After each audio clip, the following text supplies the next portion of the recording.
नमस्कार बंधुरा आज के আমি বানাতে চলেছি এই কাঁঠালের কোপ্তা রান্না করব। তার জন্য কাঁঠালটাকে আমি কেটে নেব।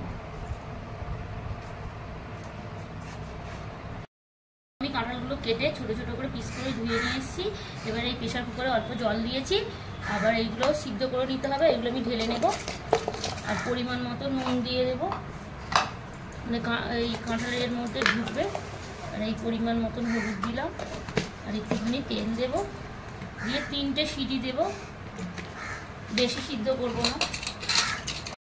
কোপ্তা বানানোর জন্য আমার এইগুলো আমি ধুয়ে সিদ্ধ করে নিয়ে চলে এসেছি।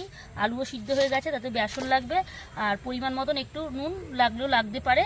এই কাঁচা লঙ্কা, আমার এই জিরে মরিচ আর গরম মশলা, গোলমরিচ, ধনে আর মিট মশলা, কাশ্মীরি লঙ্কা, আদা, ধনিয়া পাতা, গরম মশলা আর একটুখানি চিনি, এইগুলো আমার উপকরণ লাগবে। আর পরিমাণ মতন তেল। এবার এইগুলোকে আমি মাখতে হবে।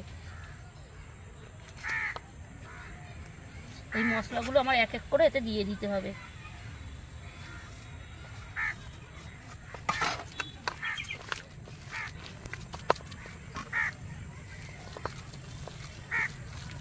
একটু চিলি পেস্ট দেব, এবার একটু ঘি দেব। এই ঘি দিলে একটু ফ্লেভারটা ভালো হবে।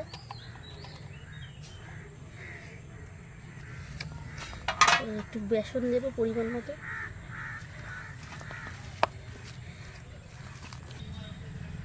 একটু সর্ষের তেল দেব, বেশি না, এতটাই দেব।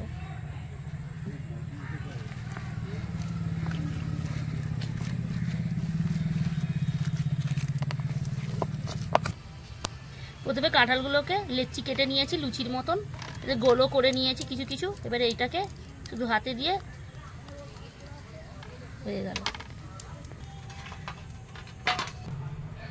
আমাদের কাঁঠালের কোপ্তাগুলো আমার রেডি হয়ে গেছে। এবার তেল গরম হয়ে গেছে, আমি এক এক করে ভাজবো।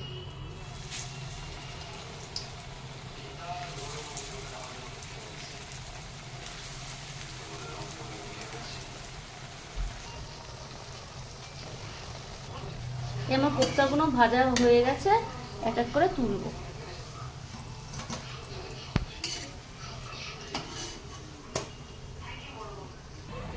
এই আমার ভাজা কমপ্লিট হয়ে গেল। কাঁঠালের কোপ্তা ভাজা হয়ে গেছে। এবারে ঝোলের মানে কোপ্তাটা কারি করার জন্য আমি রেডি করছি। এই কাঁঠালের কোপ্তা করার জন্য যে যে উপকরণগুলো লাগবে, আমার কোপ্তা ভাজা হয়ে গেছে। আলু লাগবে, টমেটো লাগবে, 2টো কাঁচা লঙ্কা, জিরে মরিচ, গোলমরিচ, আদা, পোস্ত আর জিরা মরিচ, মিট মশলা, জিরে, শুকনো লঙ্কা, এলাচ, চিনি, হলুদ, পরিমাণ মতো নুন দেব। এবারে আমি রান্নার পর্বে যাচ্ছি। প্রথমেই শুকনো লঙ্কা দেব আর এই জিরেটা ফোড়ন দিয়ে নেব।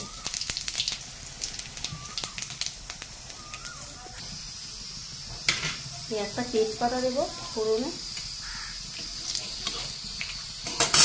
এই আলুগুলো দিল, একটু লাল লাল করে ভাজতে হবে। পরিমাণ মতো নুন দিলাম, পরিমাণ মতন হলুদ একটু দিলাম। আলুগুলো ভাজা হয়ে গেছে, এবার আমি টমেটোগুলো দেবো আর এই কাঁচা লঙ্কা একটা ভেঙে দেবো, একটা কেটে দেবো।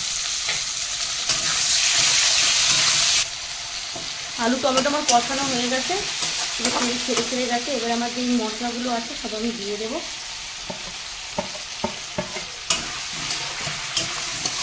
একটুখানি গুঁড়ো লঙ্কা দেবো,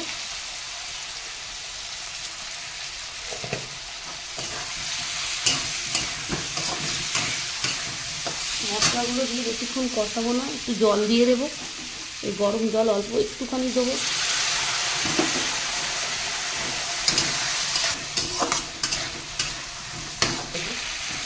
এই আমি জল দিয়েছিলাম, মশলাগুলো তেল ছেড়ে গেছে, আর বেশি কষাবো না। এই যে এই গরম জল করেছি, এই গরম জলটা দেবো।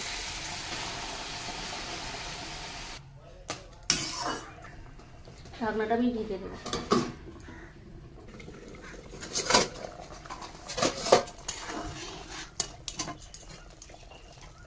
ঘি দেবো ফ্লেভারের জন্য।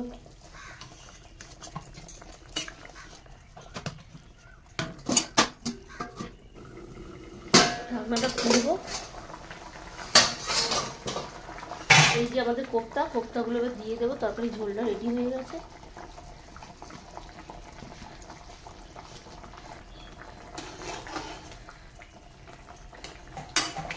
হাইব্রিড ধনে পাতাগুলো দিয়ে দেবো।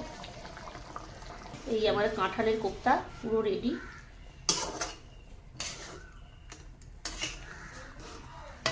এবার নামাবো।